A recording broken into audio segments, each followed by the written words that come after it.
Operation ಸಿಂಧೂರ ಇನ್ನಷ್ಟು ಪರಿಣಾಮಕಾರಿಯಾಗಿ ಆಗತ್ತಾ ಅನ್ನುವಂಥದ್ದು ಒಂದು ಪ್ರಶ್ನೆ. ಆಮೇಲೆ ನಿನ್ನೆ ಭಾರತದ ಆ ಹೆಜ್ಜೆ ಯಾಕೆ ಅಂತ, ಪಾಕಿಸ್ತಾನದಿಂದ ಕದನ ವಿರಾಮ ಉಲ್ಲಂಘನೆ ನಿರಂತರವಾಗಾಯ್ತು. ಈ ಬೆನ್ನಲ್ಲೇ ಬೆಳಗ್ಗೆ 11 ಗಂಟೆಗೆ ಬಹಳ ಮಹತ್ವದ ಸುದ್ದಿಗೋಷ್ಠಿ ಇದೆ ರಕ್ಷಣಾ ಇಲಾಖೆಯಿಂದ.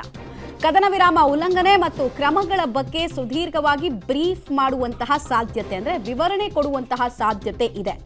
ಒಂದು, ಕದನ ವಿರಾಮ ಆ ಒಪ್ಪಂದಕ್ಕೆ ಇದ್ದಕ್ಕಿದ್ದ ಹಾಗೆ ಭಾರತ ಯಾಕೆ ಬಂತು ಅನ್ನೋ ಪ್ರಶ್ನೆ ದೇಶದ ಸೈನಿಕರಿಗೂ ಇದೆ, ದೇಶದ ಜನರಿಗಿದೆ, ಇನ್ಫ್ಯಾಕ್ಟ್ ರಿಟೈರ್ಡ್ ಆಫೀಸರ್ಸ್ಗೂ ಕೂಡ ಇದೆ. ಯಾಕೆ ಒಂದು ಪೇಸಲ್ಲಿ ಹೋಗ್ತಾ ಇದ್ರು, ಒಂದು ಸ್ಪೀಡು, ಒಂದು ಮೊಮೆಂಟಮ್ ಅನ್ನ ಕಾಯ್ದುಕೊಂಡಿತ್ತು, ಒಂದು ಆಕ್ರಮಣಕಾರಿ ಶೈಲಿ ಕಾಣಿಸ್ತಾ ಇತ್ತು. ಇದ್ದಕ್ಕಿದ್ದ ಹಾಗೆ ಒಂದು ಸ್ಪೀಡ್ ಬ್ರೇಕರ್ ಯಾಕೆ ಬಿತ್ತು ಅನ್ನೋದು ಒಂದು ಪ್ರಶ್ನೆ. ರೈಟ್, ಈ ವಿಚಾರವಾಗಿ ಮಾತಾಡ್ತೀನಿ ನಾನು. ನರಸಿಂಹ ಸರ್, ನಿಮ್ಮಿಂದ ಸ್ಟಾರ್ಟ್ ಮಾಡ್ತೀನಿ. ಒಂದು ಮೊಮೆಂಟಮನ್ನು ನಾವು ಕಾಯ್ದುಕೊಳ್ತಾ ಇದ್ವಿ, ಒಂದು ಸ್ಪೀಡ್ ಇತ್ತು, ಒಂದು ಆಕ್ರಮಣಕಾರಿ ಶೈಲಿ ಇತ್ತು.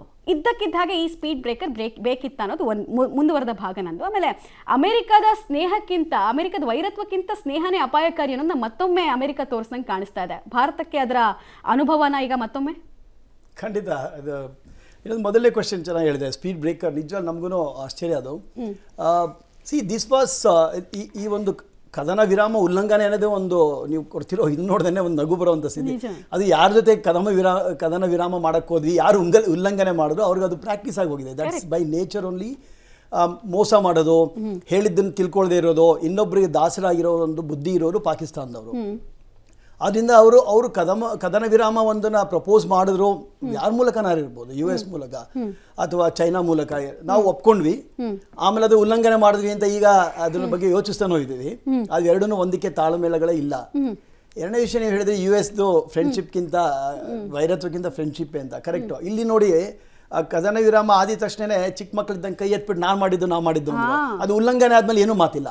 ಅಂದರೆ ಇದರಲ್ಲೂ ಪಾಕಿಸ್ತಾನದಂಥ ದೇಶಗಳಿಗೆ ಯಾರ ಬಗ್ಗೆ ಯಾವ ರೀತಿ ಪ್ರೀತಿನೂ ಇಲ್ಲ, ಪ್ರೇಮನೂ ಇಲ್ಲ. ಅವ್ರಿಗೆ ಗೊತ್ತಿರೋದು ಒಂದೇ, ಒಂದು ವೈರತ್ವ, ಶತ್ರುತ್ವ. ಅವ್ರು ಪ್ರೈಮ್ ಮಿನಿಸ್ಟರ್ ಮಾಡ್ತಿರೋದು ಅಷ್ಟೇ. ನೀವು ತೋರಿಸ್ತಾ ಇದ್ರಲ್ಲ, ಅದು ಪ್ರೊವೊಕೇಶನ್ ಮಾಡ್ತಿದ್ದಾರೆ, ಅವ್ರ ಜನಗಳನ್ನ ಪ್ರೊವೋಕ್ ಮಾಡ್ತಾ ಇದ್ದಾರೆ. ಆಮೇಲೆ ಇಲ್ಲಿ ಅಮೆರಿಕದವರು ಅವ್ರವ್ರ ಬೇಳೆ ಬೇಯಿಸ್ಕೊಳ್ಳೋಕೆ ಟ್ರೈ ಮಾಡ್ತಾ ಇದ್ದಾರೆ. ಇದ್ರ ಮಧ್ಯದಲ್ಲಿ ಚೈನಾ ನಾನೇನು ಮಾಡಲಿ ಅಂತ ಬಂದು ಇಲ್ಲಿದೆ. ಇಲ್ಲಿ ಮಮತಾ ಅವರೇ, ಇಲ್ಲಿ ಒಂದು ಟೇಕ್ ಅ ಮಿನಿಟ್ ಮೋರ್. ಇಲ್ಲಿ ಇದನ್ನ ನೀವು ಅನಲೈಸ್ ಮಾಡಿದ್ರೆ ಅಂತಂದರೆ ಇದು 2-3 ವಿಷಯಗಳು ಉಬ್ಬರಿಸಿ ಬರುತ್ತೆ. ಒಂದೇನು ಅಂತಂದರೆ, ಪಾಕಿಸ್ತಾನ ಇಷ್ಟು ಬೇಗ ಸೋತೋಯ್ತಾ, ಅದು ನಮ್ಮ ಒಂದಿದು. ಅದು ನಾವು ಅವ್ರು ಹೇಳಿದ ಮಾತು ನಂಬಿಟ್ವಾ ಅಂದಿದೆ. ಸರಿ, Trump is very natural for him to ಕೈ ಎತ್ಬಿಟ್ಟು ನಾನೇ ಮಾಡಿದ್ದು ಅಂತ ಅದು ಹೇಳಿದ ತಕ್ಷಣವೇ ಚೈನಾಗೆ ಅದು ಉರಿತಾ. ಯಾಕೆಂದರೆ ಚೈನಾ ಇಲ್ಲಿವರೆಗೂ ಸುಮ್ಮನಿದ್ದು ಸ್ವಲ್ಪ ಸೋ ಕಾಲ್ಡ್ ಪೇಷನ್ಸ್ ತೋರಿಸ್ತಾ ಇತ್ತು. ಆ ದೇಶದ ಮುಂದೆ US ಸಡನ್ನಾಗಿ ನಾ ಮಾಡಿದೆ ಅಂದಾಗ ಅವ್ರಿಗೆ ಬಂತ, ಅವ್ರು ಇವ್ರನ್ನ ಪ್ರಚೋದನೆ ಮಾಡಿದ್ರ. ಈಗ ನಾವು ಅಂತೀವಲ್ಲ, ನೀ ಮಾಡೋ ಜಗಳ ನಾನಿದ್ದೀನಿ ನಿನ್ಗಡೆ ಅಂತ. ಸೇನೆ ಜೊತೆಗೆ ಚೀನಾ, ಸರ್ಕಾರ ಜೊತೆಗೆ ಅಮೆರಿಕ, ಹಾಗಾಯ್ತು. ಅದರಿಂದ ನನಗನ್ಸುತ್ತೆ ಈ ಉಲ್ಲಂಘನೆ ಆಗಿದ್ದಕ್ಕೆ ಅವರು ಕಾರಣ ಇರಬಹುದಾ ಅಂತ. ಈ ಅನಲೈಸ್ ಮಾಡ್ತಾ ಹೋದ್ರೆ ಈ ಕಾರಣಗಳೆಲ್ಲ ನಿಜ ಅನ್ಸುತ್ತೆ ಒಂದೊಂದ್ಸರಿ. ಯಾಕಂದ್ರೆ ಚೈನಾ ಒಂದು ಸಂಬಂಧ ಏನಿದೆ, ಮಿಲಿಟರಿ ಸಂಬಂಧ, ಅದು ಇವ್ರು ಕಡ್ಕೊಳ್ಳೋ ಸ್ಥಿತಿಲಿ ಇಲ್ಲ. ಹಾಗಂತ ಅಮೆರಿಕದ ವಿರುದ್ಧವಾಗೂ ಹೋಗೋಕ್ಕಾಗೋದಿಲ್ಲ. ಅದಕ್ಕೆ ಈ ಒಂದು ಏನೇ ಒನ್ ಮೋರ್ ಥಿಂಗ್ ವಾಸ್, ನಮ್ದಿದ್ದು ಏನು ಅಂದರೆ battle on terrorism basically, and battle against mind set, ಅವ್ರ ಓನ್ ಮೈಂಡ್ ಸೆಟ್. ನಮ್ದು ಏನು ಮೈಂಡ್ ಸೆಟ್ ಆಗಿ ಹೋಗಿದೆ ಅಂತಂದರೆ, ಸರಿ ಹೋಗ್ಲಿ, ಬಿಟ್ಬೇಡ ಅಂತ. ಆ್ಯಂಡ್ ಬ್ಯಾಟ್ಲ್ ಅಗೇನ್ಸ್ಟ್ ಚೀಟ್ ಇದು ಮಾಡ್ತಾರಲ್ಲ ಇವರು. ಅವ್ರು ಹೇಳ್ತಿದ್ದಂಗೆ ಪ್ರತಿ ಸರಿನೂ ಒಪ್ಕೊಳ್ತೀವಿ, ನಾವು ಮಾಡ್ತೀವಿ ಅನ್ನೋದು ತಿರ್ಗಾ ನಮ್ಮ ಇದು ಎಷ್ಟೋ ಸರಿ ಆಗೋಗಿದೆ ಪಾಕಿಸ್ತಾನ ಜೊತೆ. ಅದಕ್ಕೆ ಈ ದೊಡ್ಡ ಕಂಟ್ರಿಗಳ ಜೊತೆ ಏನೇ ಇದ್ಕೊಳ್ಳಿ, ನಾ ಹೇಳೋದೇನು ಅಂತಂದರೆ, ನಮ್ಮ ದೇಶ ಯಾವ ದುಸ್ಥಿತಿಲೂ ಇಲ್ಲ ಈಗ. ಇವ್ರುಗಳನ್ನೆಲ್ಲ ನಂಬ್ಕೊಂಡು ಇವ್ರುಗಳಿಂದ ಮೋಸ ಹೋಗೋ ಸ್ಥಿತಿಲಿ ಇಲ್ಲ. ನಮ್ಮ ಯೋಚನೆ, ನಮ್ಮ ಒಂದು ಎಕ್ಸ್ಪರ್ಟ್ಗಳದ್ದು ಏನಿದೆ ಅದನ್ನು ತಗೊಂಡು ನಾವು ಮುಂದುವರಿಬೇಕು ಅನ್ನೋದು ನನ್ನ ಒಂದು. ಓಕೆ, ಸುದರ್ಶನ್ ಸರ್, ತುಂಬ ಇಂಪಾರ್ಟೆಂಟ್ ಪಾಯಿಂಟ್ ನೀವು ಮೆನ್ಷನ್ ಮಾಡ್ತಾ ಇದ್ರಿ, ಏರ್ ಸುಪೀರಿಯಾರಿಟಿ ಬಗ್ಗೆ. ಸೊ ಅದನ್ನು ಮುಂದುವರಿಸೋದಾದ್ರೆ, ಏರ್ ಸುಪೀರಿಯಾರಿಟಿ ತುಂಬ ಇಂಪಾರ್ಟೆಂಟ್ ಯಾವುದೇ ಸಂಭವ್ಯ ಯುದ್ಧದಲ್ಲಿ, ಯಾಕೆ ಅಂತ. ನೋಡಿ, ಇದು ಹಂತ ಹಂತವಾಗಿ ಬರುತ್ತೆ.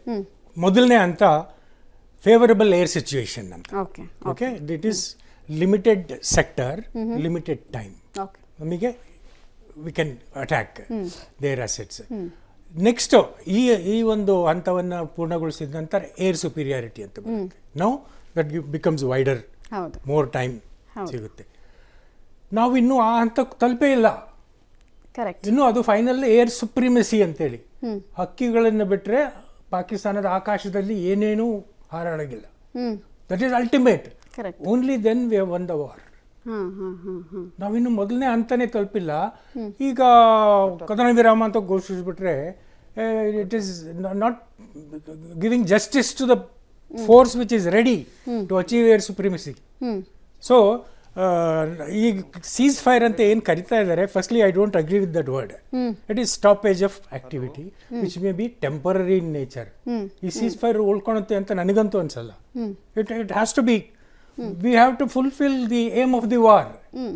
ಸುಮ್ಮನೆ 4 ದಿವಸದಲ್ಲಿ nowhere in the history within 4 days cease fire ಆಗುತ್ತೆ ಅಂತೇಳಿ. So this decision will have to be revisited. Correct. ಒಂದು ಸ್ಟ್ರಾಟಜಿಲಿ ನಮ್ಮ ಮಿಲಿಟರಿ ಡೀಲಲ್ಲಿ ಒಂದು ಇದಿದೆ, in the lessons something called tactical pause ಅಂತ ಮಾಡ್ತೀವಿ. ಅದನ್ನು ಯುದ್ಧದಲ್ಲಿ ಮುಂದೆ ಹೋಗಿರ್ತೀವಿ, ನಾವೇನೋ ಒಂದು ಪ್ಲಾನ್ ಮಾಡ್ಕೊಂಡು ಹೋಗಿರ್ತೀವಿ, ಬಟ್ ಆ ಪ್ಲಾನ್ ಆಗಲಿಲ್ಲ ಅಂತಂದರೆ retreat. But war is not ceased. So cease fire ಗಿಂತ ಇದು tactical pause. But why at this stage is the question, big question. ಆ ಥರ ಟ್ಯಾಕ್ಟಿಕಲ್ ಪಾಸ್ ಮಾಡುವಂಥ ಅವಶ್ಯಕತೆ ಇನ್ನೂ ಇರಲಿಲ್ಲ, ಯಾಕಂದ್ರೆ ನಮ್ಮ ಪ್ಲಾನ್ ಇನ್ನೂ ಶುರುನೇ ಮಾಡಿರಲಿಲ್ಲ. ಆಮೇಲೆ you are confusing the forces. ಈ ಥರ ಒಂಥರ the most complicated part of war is withdrawal phase. Okay, very true, very true. Withdrawal phase ಇನ್ನು 4 ದಿವಸದಲ್ಲೇ ವಿಡ್ರಾಲ್ ಫೇಸಿಗೆ ಬಂದ್ಬಿಟ್ರೆ we are mentally not ready. And once you get that concept, ಸರಿ ಕದನ ವಿರಾಮ ಆಯಿತು ಅಂತೇಳಿ ರಿಲ್ಯಾಕ್ಸ್ ಮಾಡೋಕೆ ಹೋದರೆ against whom such a rogue country, ಅಲ್ಲಿ ರಾಜಕೀಯ ನಾಯಕತ್ವಕ್ಕೂ ಮಿಲಿಟರಿ ನಾಯಕತ್ವಕ್ಕೂ ಒಂದಕ್ಕೊಂದು ಹೊಂದಾಣಿಕೆ ಇಲ್ಲ. ಯಾರು ಮಾತು ಕೇಳ್ತಾರೆ, ಯಾರು ಮಾತು ಕೇಳಲ್ಲ. ಸೇನೆ ಒಳಗಡೆನೆ ಒಬ್ಬ ಜನರಲ್ ಇನ್ನೊಬ್ಬ ಜನರಲ್ ಮಾತು ಕೇಳಲ್ಲ. ಈಗ DGMO ಲೆವೆಲಲ್ಲಿ ಕದನ ವಿರಾಮ ಅಂತ ಘೋಷಣೆ ಆಗಿರೋದು.